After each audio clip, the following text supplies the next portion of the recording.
with the princely states and states, foreign states bordering India.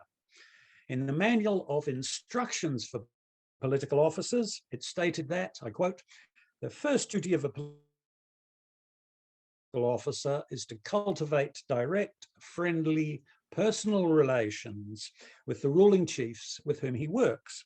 And although White's relationships with the Sikkimese and Tibetan hierarchs, authorities, were very strained, the friendship he developed with the Trongsa Penlop formed the basis for the good relations between Bhutan and the British. The British sources do not, of course, reveal whether Ergen Wangchuk had a similar agenda of his own. That is, did he deliberately set out to win the friendship of the British and of John Claude White? And I think that may well be the case. In any event, the British awarded Ergen Wangchuk a knighthood for his services on the mission. White was sent to Bhutan to present the medal to the Trongsa Penlop, who was subsequently invited to Calcutta to meet the Viceroy and the visiting Prince of Wales, who later became King George V. Also invited were the Panchen Lama, who was on an official visit to India, and the 9th Churgyal of Sikkim, Tutob Namgyal. And although the visit was a success, it was noted by a British political officer that, I quote again, in Calcutta with the Panchen Lama and the Maharaja of Sikkim. In effect, he ranked 3rd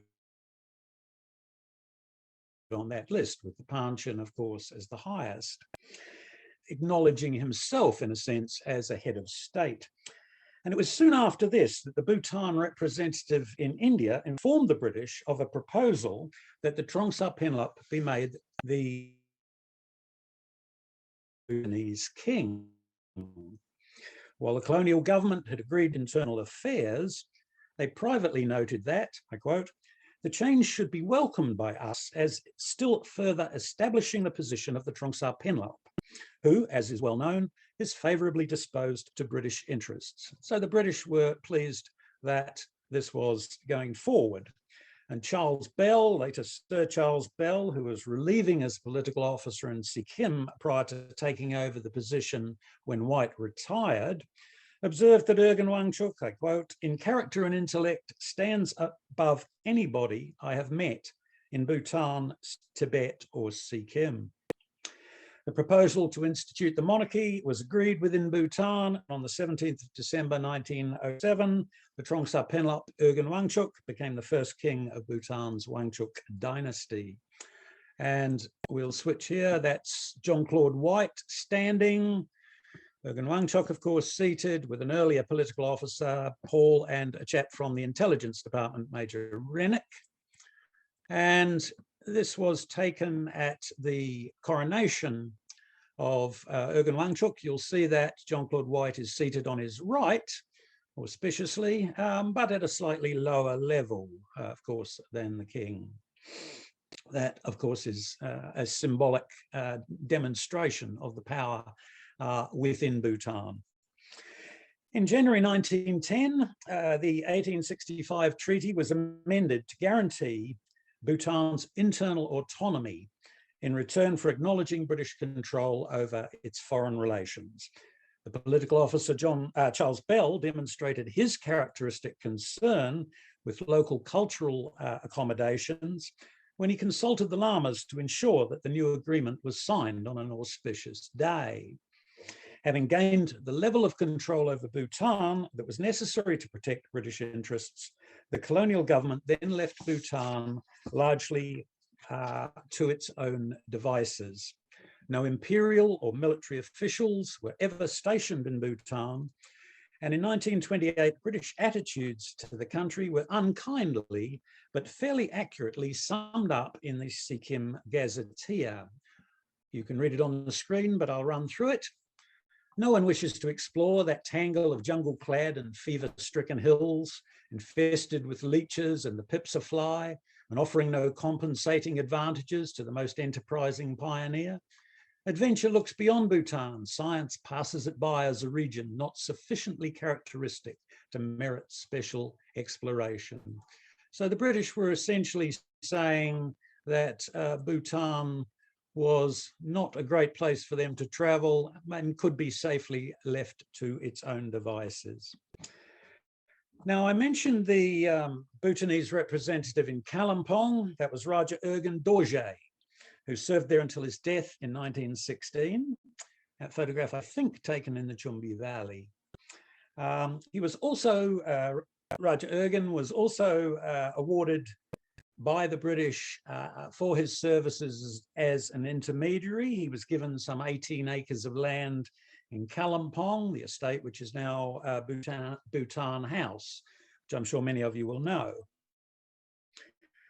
Although in many cases the local people who acted as intermediaries between the British and the indigenous states in South Asia were not from the elite classes, Ergin Dorje was an exception, and the British certainly liked to have elite class intermediaries. They simply couldn't find them, but here they did.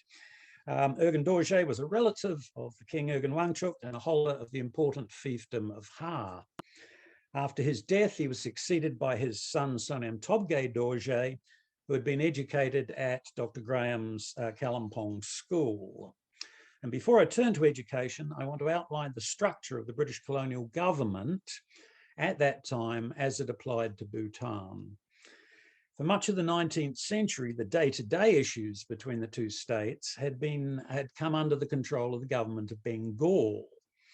But after the British took over Sikkim, and a political officer, John Claude White, was appointed to Gangtok and given responsibility for British relations with Sikkim and Tibet, things began to change. When Colonel Younghusband was appointed the political officer on the mission to Tibet in 1903, over the head of John Claude White, who probably would have expected the job, Younghusband was given effective control over relations with Bhutan just for this brief period. In 1905, after the Younghusband mission returned to India, Bhutan was added to the Sikkim political officer's responsibilities. Bhutan thus dealt with the government of India through the political officer in Gangtok. And the political officer in Gangtok could receive news from Bhutan, and he in turn corresponded with India's foreign minister, British Indian foreign minister, and on occasion the political officer, if it was urgent, might even correspond directly with the viceroy. He had that right. So the political officer was very highly placed within the British ruling circles and was dealing, therefore, with Bhutan, Sikkim, and Tibet. And throughout the colonial period, the Sikkim political officers made only occasional visits to Bhutan. Bhutan was the third most important of the three states they were responsible for. Normally, the political officer was resident in Gangtok. He made an annual visit to Tibet, to the British positions there in Gyeongsay and Yatung, and only visited Bhutan roughly every 5 years, generally to present a higher grade of knighthood to the king.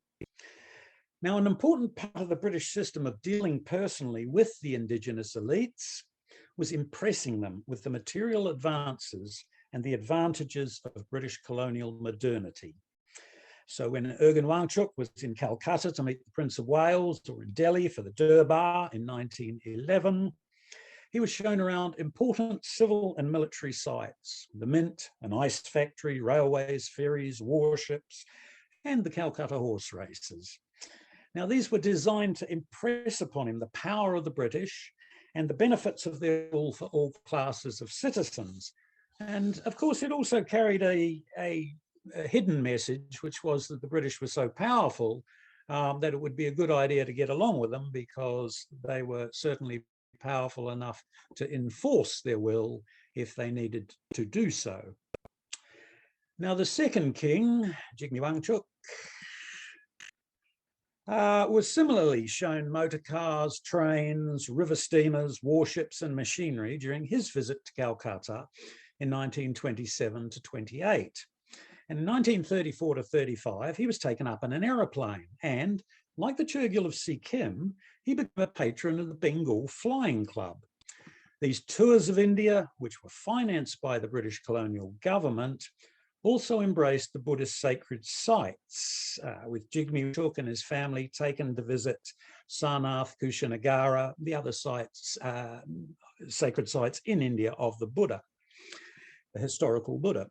In demonstrating the British efforts to reveal, maintain, and make accessible these Buddhist sites, the intention was to bring home to the king that British rule was in no sense a threat to Buddhism, and that indeed, while themselves Christian, the British treated other religions with both patronage and respect. And so there's another underlying process here, I think, which is that the expansion of the role of the king on a British model, British royal model, and also the transformation of the monarchy from a traditional Buddhist monarchy to a modern European-style monarchy, and also the transformation of Bhutan from a theocratic state to a monarchy. Once again, broadly on British lines, although taking in some aspects of South Asian kingship. Now to turn to education. The importance of modern, that is Western scientific education was clearly apparent to the king, as indeed it was to other Himalayan Buddhist elites. Bhutan lacked, however, the funding necessary to develop schools and to attract teachers. In an effort to overcome this problem, both King Urgen Wangchuk and Raja Urgen Dorje personally funded individual students, particularly at Dr. Graham's school in Kalimpong, where teachers, medical and technical students were trained. Raja Urgen Dorje, for example, personally funded the education of 46 boys in Kalimpong. In 1914, having failed to obtain funding from the government of India to support education, the king requested that the Scottish missionaries in Kalimpong open a school in Ha for the sons of local aristocrats. Two indigenous, that is Sikkimese Christian teachers were sent from Kalimpong, and by November of that year, there were 32 pupils in the Ha school. In addition to the Ha Kalimpong Educational Initiative, another school was opened in Bumtang in 1915, and a teacher was also sent to the Maharaja's court at Punika around that time to instruct the royal children. In 1921, the first four of the Ha Kalimpong students reached Indian university standard, and by 1924, 11 of the first 45 students had graduated. And it was from this group that the first Bhutanese biomedical and veterinary practitioners emerged after further advanced training in India.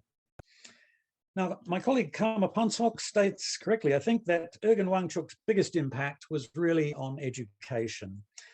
And there is a wider context here. Education, in this sense, was not just about basic subject learning. A modern education was also an ideological transformation from a Tibetan Buddhist orientated worldview to a British Empire orientated understanding and a secular modern worldview on the British model of modernity. It was about imparting a science-based worldview necessary for understanding the modern world, with its different concepts of time, disease causation, political theory, and so many other things.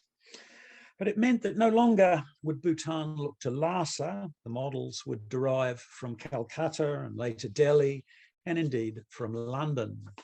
So this is a social transformation and an individual transformation that is taking place when you take on Western education. Now, in the colonial context, education was also about learning the culture embedded in the English language. While Judeo-Christian culture was embedded in the teaching process, and an internal missionary report proudly stated that the teaching had, quote, Christian instruction as the basis, unquote, this did not lead Bhutanese to conversion to Christianity. And we should note that King Urgen Wangchuk and his successors continued to sponsor monastic students to study in Tibet. And the fact that many of them were sent to Eastern Tibet, where the influence of the Rimé tendency was then strong, influences the future direction of Buddhism in Bhutan. Now, the question of income. The British political officers and other visitors left considerable testimony as to the desire of Bhutan's royalty to modernize their country. The lack of actual progress in this direction was due to the lack of funding available for modernization.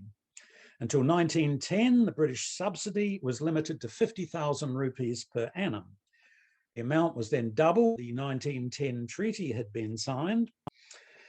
But despite constant pleas to their government to increase funding for Bhutan, the political officers did not succeed in getting that amount raised again until 1942, under the political officer Sir Basil Gould, when it was doubled to 200,000 rupees. Half of that payment went to support the monastic bodies in Bhutan, and with the cost of supporting the state administration, there was very little finance left available for development projects.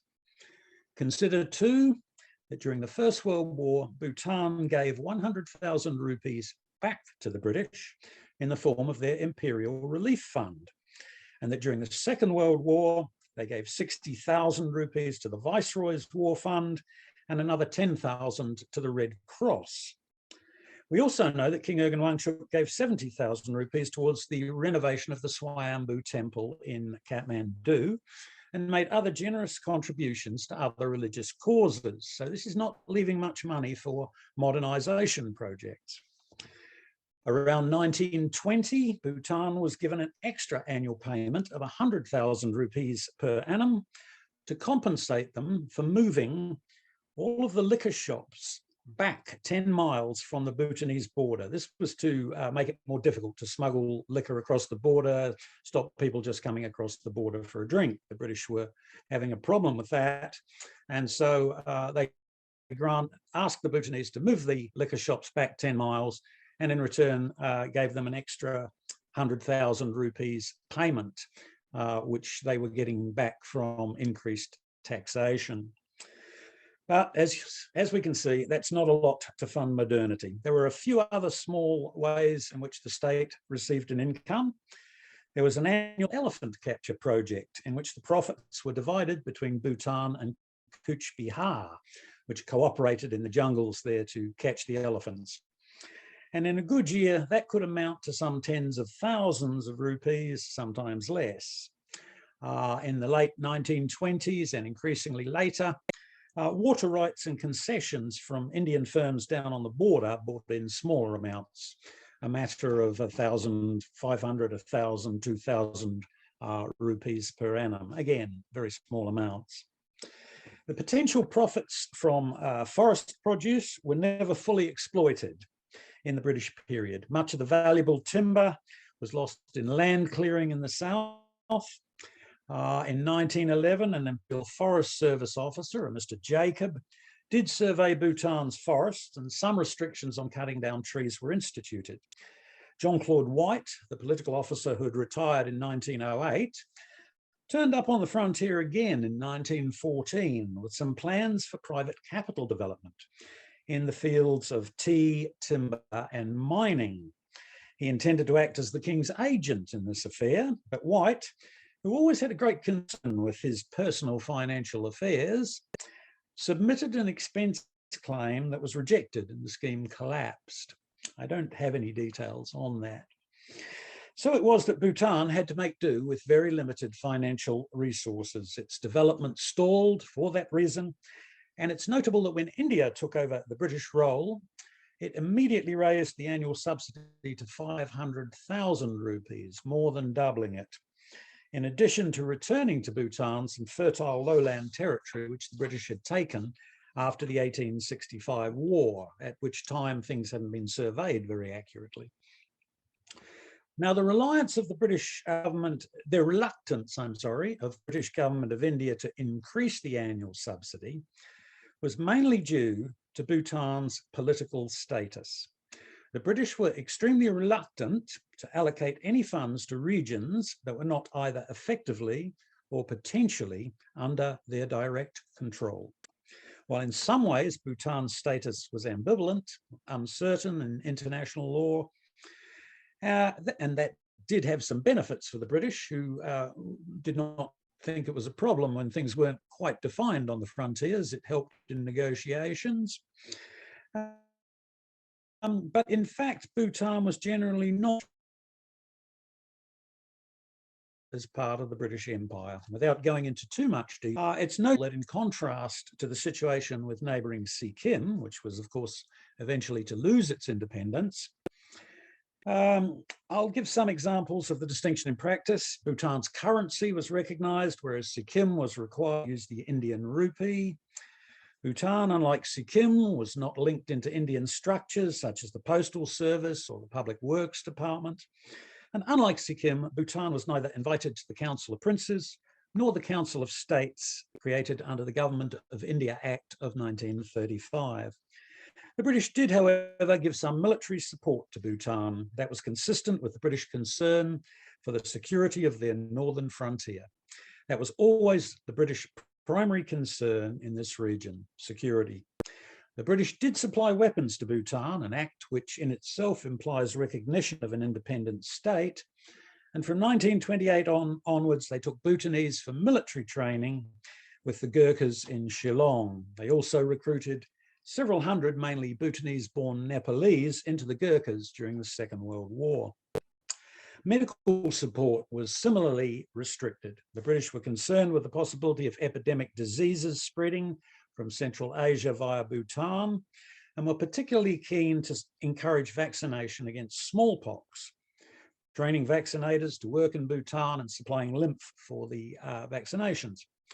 And while, as a bureaucratic and career strategy, the political officers commonly assigned credit to local rulers for wanting innovations that actually the political officers had suggested, it does seem in this case that Urgen Wangchuk needed no encouragement to support vaccination. And that desire may well have been instilled in him by his observations of the efficacy of smallpox vaccine that he observed while on the Young Husband mission, where there was a considerable amount of vaccination taking place.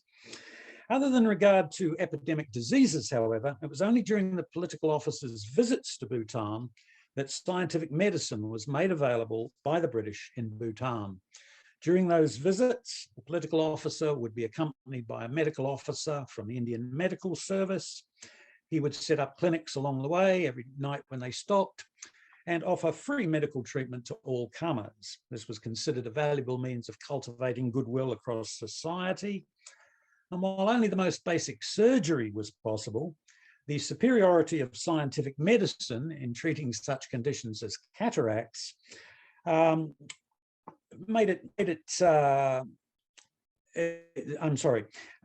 the superiority of scientific medicine in treating such conditions as cataracts, venereal disease, wounds and fractures soon became apparent to the Bhutanese and led to the increasing uptake of Western medicine.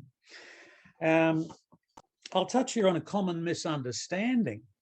As was the case in Sikkim and Tibet as well, empirical observation of the enhanced efficacy of scientific treatment of venereal disease meant that whereas Bhutanese were content with treatment under their own medical system for many other conditions, they turned to the British doctors for treatment of venereal disease. The doctors assumed that those who were consulting them represented the overall population and thus concluded that venereal diseases were endemic in the region. And that belief became firmly fixed in the literature and it still appears in many articles about Bhutan, Sikkim and Tibet.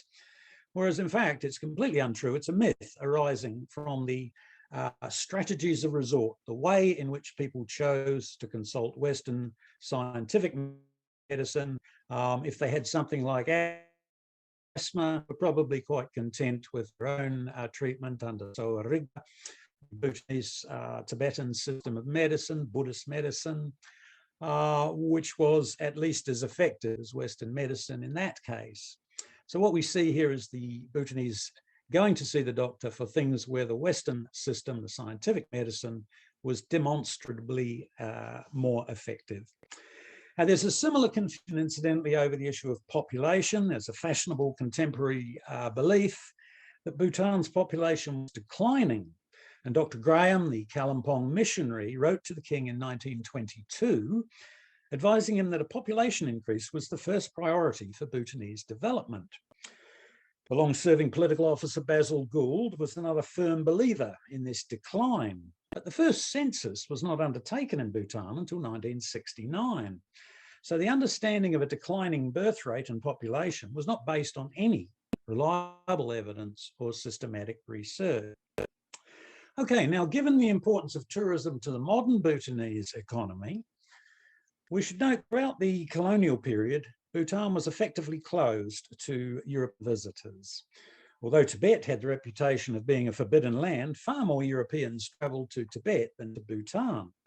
Aside from visits by the political officers and their accompanying officials, only a handful of outsiders were ever permitted to visit Bhutan.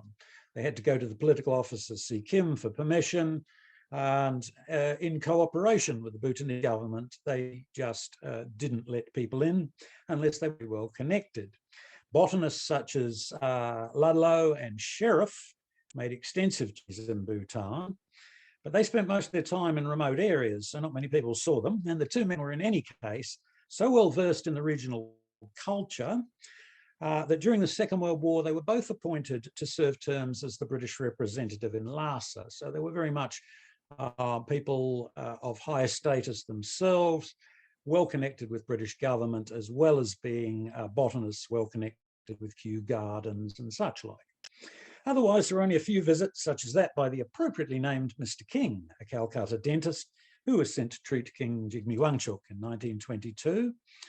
And I've only seen one reference to what we might call a potential tourist, and that was a Norwegian woman who applied for permission to visit Bhutan in 1933 and was informed there was no chance of the Durbar agreeing to her visit.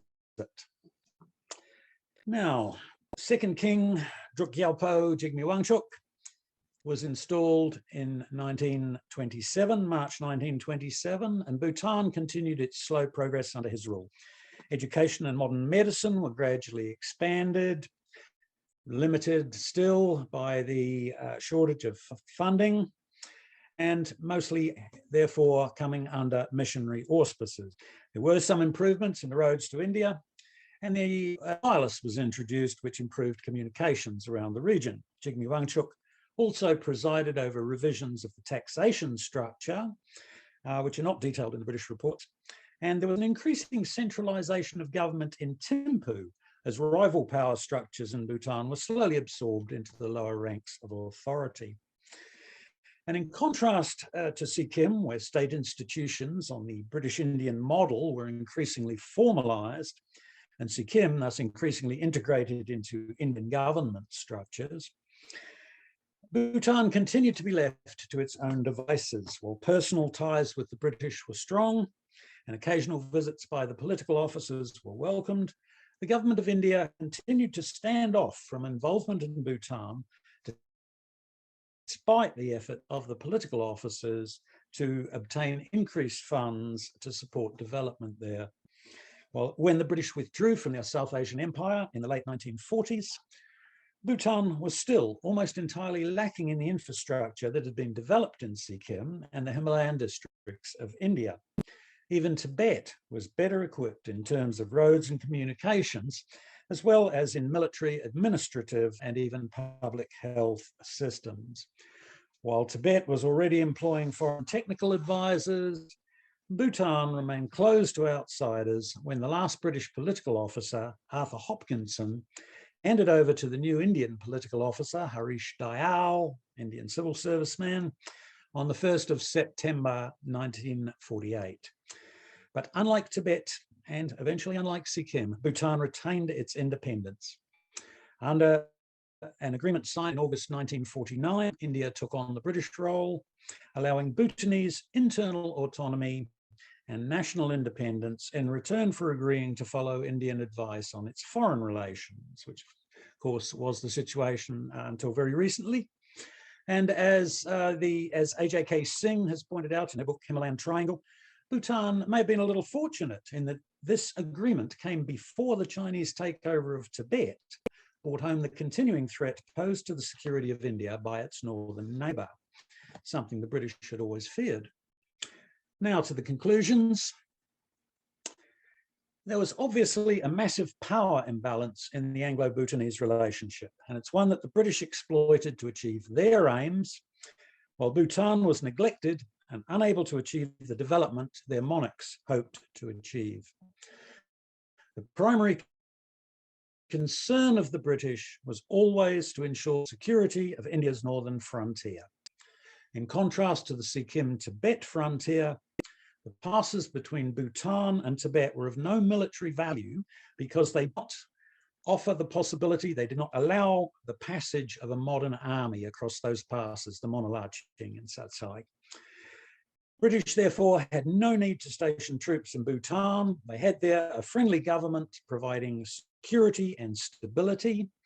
So they had no need to take over Bhutan. What they needed was not so much to exercise power over Bhutan, but to prevent others from doing so. So they were quite content for Bhutan to remain independent. Having gained the control over Bhutan's foreign affairs necessary for their security interests, the British had little concern with Bhutan's internal affairs. The political officers responsible for this frontier were preoccupied with Tibet and to a lesser extent Sikkim at the expense of Bhutan. These priorities were symbolized by the fact that the British did not establish a residency in Bhutan, nor even open trade agencies there as they did in Tibet. Trade agencies were in practice diplomatic posts. As evidence for how little the British were interested in Bhutan, we might even note how brief the annual Bhutan reports, which were submitted by the political officer, were compared to those submitted for Sikkim and Tibet. The Sikkim and Tibet reports contained extensive details on local elites, trade, modernization, and so on. The Bhutan annual reports are pretty brief and superficial. Whereas in Sikkim and Tibet, the British made some efforts to cultivate the support of various social groups, including non-elite sections of society. In Bhutan, the British were primarily concerned with relations with the royal family, although they gave some consideration to the interests of the monastic segment. But they trusted the Wangchuk kings, and they considered that what they called traditional government offered the best guarantee of stability in areas outside British India, where the events of 1857 had taught them not to interfere in the religious practices of the subcontinent.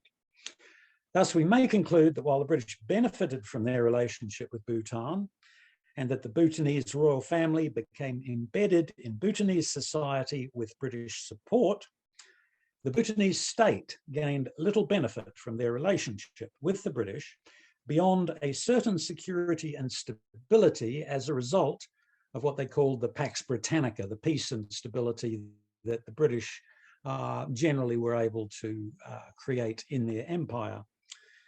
In the long term, however, that security and stability has proved of benefit to Bhutan, as any examination of this situation in Tibet will demonstrate. Thank you, everybody. I will end there. Thank you. Thank you so much, Dr. Alex, for such a brilliant talk. Though we are Bhutanese, it is really awakening for us to understand the history from third person's perspective. I hope this was really enriching for all the participants. Doctor, there are two questions, in fact, three questions in the chat box. Maybe you can answer those three questions. One is from the Minister of Foreign Affairs from Bhutan. One is from Mr. Brand C. Shao.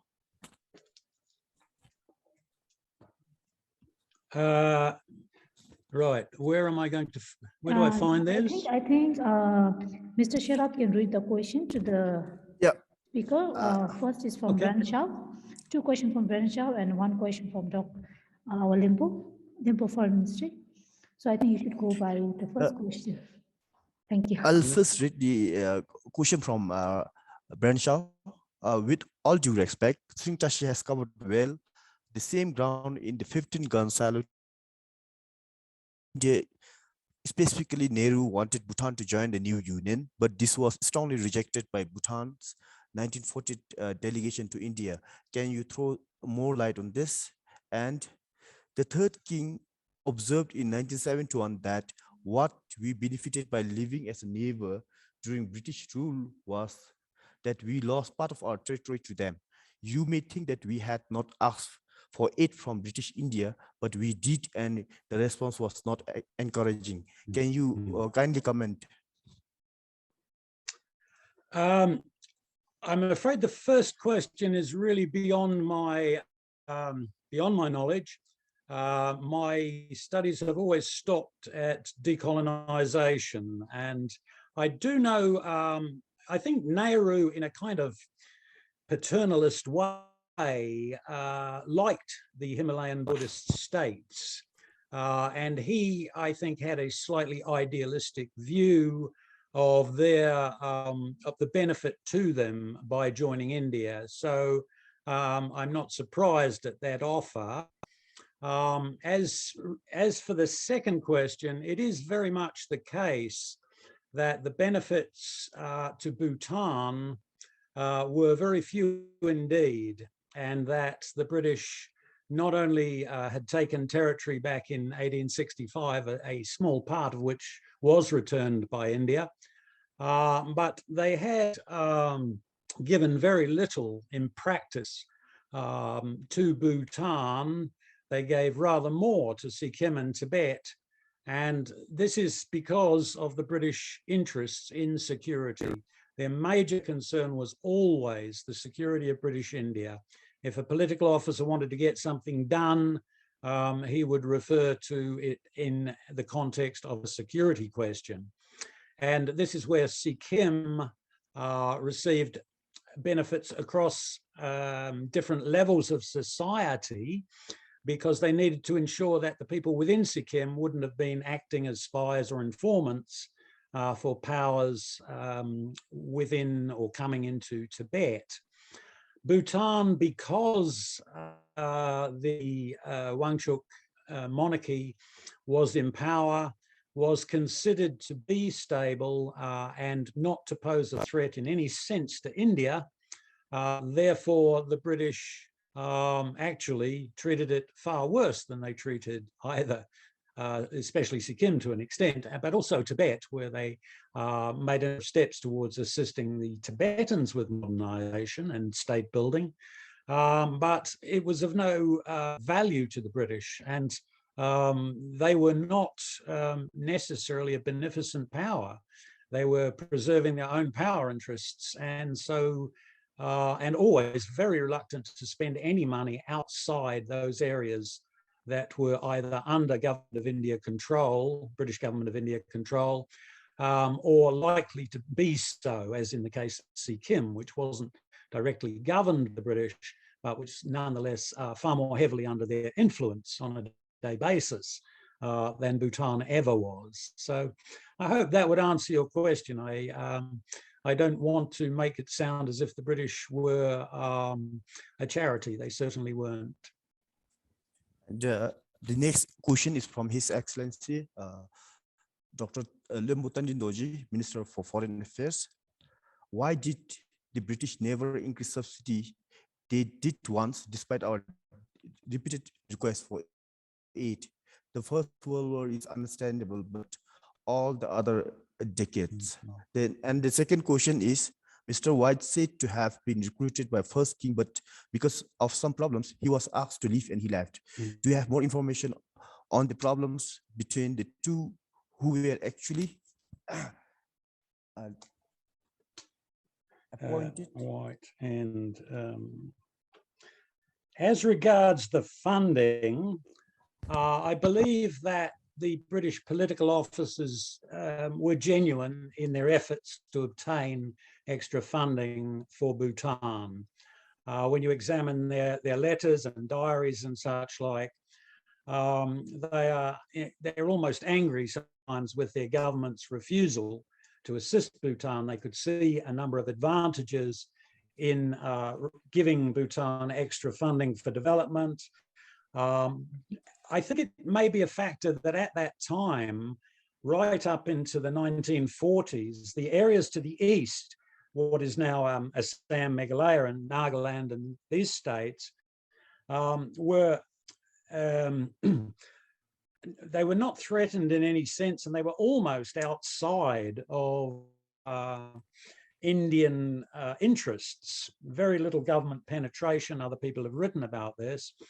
And so I think they felt in a sense that Bhutan was on the very edge of their empire, that there were no threats on the other side in northeast India.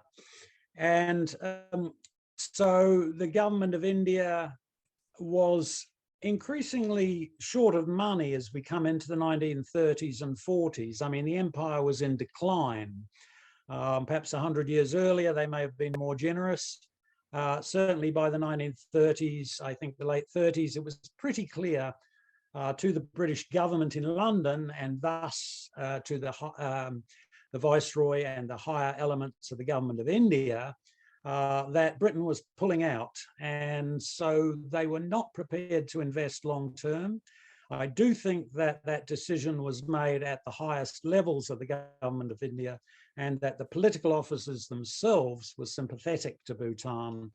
And I think this is where the missionaries come in, that with the British government of India refusing to provide additional funds, the political officers, who always got on very well with Dr. Graham. Dr. Graham, although he was a missionary, I'm not aware that he really tried to convert people. He gave his life as an example, perhaps, of Christian practice, but he was almost what we would call today an NGO. He was there to assist in the development of that area. And I think that Charles Bell, who got on very well with him, and also, of course, he got on very well with Raja Urgyen Dorje, I think that group of people between them were able to a very small extent counter the failings of the British government of India, the colonial government, by encouraging the missionaries in their education and health endeavours. So that would be my answer to that, Limpo, sir. And in regard to John Claude White, John Claude White's a very interesting character because he wasn't actually a trained diplomat. And I've written quite a bit about him. He was what we'd say out of his depth. He was given the job because he was actually with the Public Works Department and very skilled in building roads in the Himalayas, by all accounts a good engineer. And it was important to the British to improve the Himalayan roads in order to get access to Tibet and also to get their troops up into the Himalayas if need be. And so White became the political officer and had not been trained in diplomatic skills. And he treated the Maharaja, or the Churgil of Sikkim, dreadfully. And from what we can see in Tibet, he was sidelined on the young husband mission because he simply didn't get on with the Tibetans. So it's a little bit different in Bhutan because he does seem to have got on well with the Druk Gyalpo Urgyen Wangchuk. However, if you go to his personnel file, there are a number of financial, what would I say? There are a number of censures against him for his misuse of government funds. For a long time, he was paying himself 500 rupees a month that he wasn't entitled to. It was supposed to go elsewhere. And he was constantly petitioning the government of India to increase his salary and expenses. He certainly had some good arguments at times, but he really had no claim to a higher wage than he had. And so he'd come up to retirement age, and although there was a petition from Sikkim to keep him there, the government of India had long since got sick of him. There's actually, there are files where it's saying that they were going to get rid of him, but he'd been there for a long time, he'd done his best, he was a good chap, so let's just let him retire. But we are not going to extend his term there. As soon as he turns 55, we retire and we get rid of him. And he had been effectively sidelined from the power once young husband came onto the scene. White sort of faded out, and then Charles Bell, who was a very different character, trained diplomat, Tibetan speaker, an expert on the local cultures of the Himalayas, Tibetan Buddhism and such like. Once Charles Bell came along, things changed a lot. And then we get this incident where White suddenly shows up in 1914 back on the frontier. And I have never been able to find the file about this. I've only seen passing references to the fact that he submitted an expense claim. He was hoping to act as the agent for the Druk Gyalpo and bring in private funding as the King's agent to develop forestry, minerals and such like. It seems that he submitted an expenses claim to Raja Ergen Dorje, which then went to the Druk Gyalpo, and that this was far too much and was rejected. Claude White then left, went back to England and died a few years later. So I have never been able to find the details of that expenses claim. Perhaps they are somewhere in the Bhutanese archives, but I hesitate to say that John Claude White was not honest, but he certainly had a rather too much concern with finance, I think, and certainly in regard to the local economy. I think his idea of what he should be getting was a lot higher than what anyone else thought. Let's put it that way, to be diplomatic about him. So hopefully, Limpo, that answers your question there. Yes, thank you very much, Dr. Alex. It was very interesting to hear your talk. I've heard your talk before also, and I've read several of your papers. Always wonderful to hear our history. Thank you very much. Thank you. See you again. Maybe since we are running out of time, we will have last question. The question is from Ms. Namgi Choden, Foreign Service Officer. What are some of your theories that Christianity didn't take root in Bhutan in the period that Bhutanese started to receive modern education, which you noted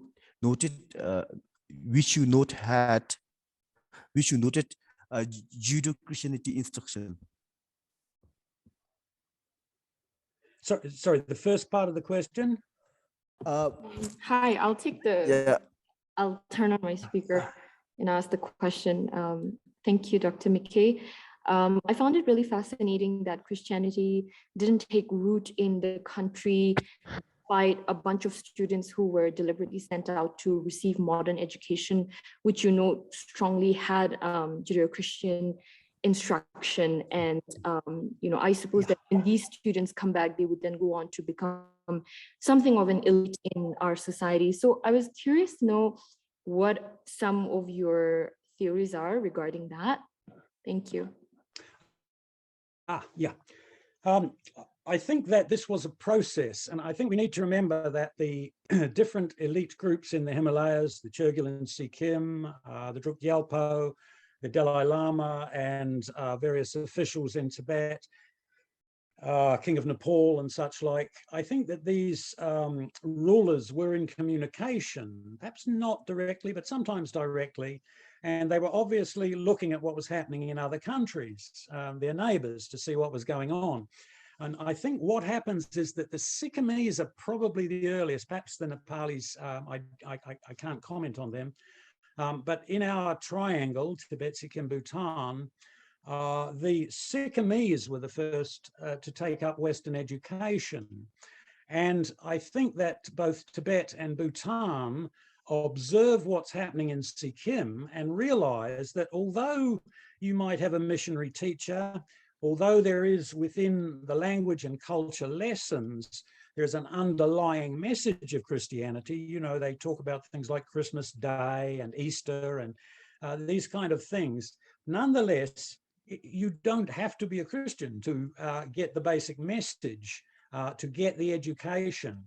And I would suggest that the Bhutanese are observing what is happening, and then they are seeing educated Sikkimese and perhaps some of the children of the Tibetan aristocrats who are being sent for education in Calcutta by the 1890s. They realize that they are getting a modern education, but they're not taking on Christianity. Christian missionaries never had a lot of success in Buddhist areas. Their successes tended to be among the tribal people rather than among Hindus, Buddhists, Muslims, Jains, Sikhs, etc. They very much had their successes among the tribal groups, what we would call the animist faiths, if you like. And so I think that this was a process, and that it was observed that you could have modern education, you could have modern medicine, a scientific education. It was not necessary to be Christian. And therefore the strong faith of Buddhists and the other major religions, they were quite happy to deal with the Christians, but they didn't feel that they had to take on Christianity. And also, it was very important, I think, particularly the case of Dr. Graham, but some of the other missionaries there as well. They were not actually proselytizing. They were not seeking to actively to convert people. Their Christian calling manifested in service, in education, in health, medicine, old age care, and such like. And so there was perhaps less pressure on people to convert there. There was no particular benefit to them. And Dr. Graham thus gained a great deal of trust from the Churgil, from the Druk Gyalpo, and even from the Dalai Lama. And although missionaries were not permitted to enter Bhutan or Tibet, Dr. Graham was in fact invited into both countries eventually, when he was an old man and it was clear that he had spent his life doing good works in Kalimpong and surrounds. Both the Buddhist hierarchs of Tibet and the people of Bhutan felt comfortable with Dr. Graham. He was the sort of person, obviously, who you knew was a good person without a hidden agenda. So I would say that there are those two aspects, both the personal one of Dr. Graham and one or two other contemporary whose life was dedicated to service rather than to converting people, and also the understanding that developed in this region that you didn't have to be a Christian to be a doctor, to be a teacher in the Western scientific systems. So hopefully that answers your questions. We do have a lot more questions, and I'm quite happy for people to email me if there are further questions about that. I'm not sure the easiest way to give you my email. Perhaps if I write it and hold it up, that might work. Just give me one moment. Maybe we will share from here to the participants. So my email is pretty simple. Let's see, are we getting that? Yes, Dungog, which is DUNGOG @hotmail.com. It's a very small town in Australia where I got my email. Can you repeat that again, Dr. McKAy? Dr. McKAy, can you repeat that again? Dungog, DUNGOG.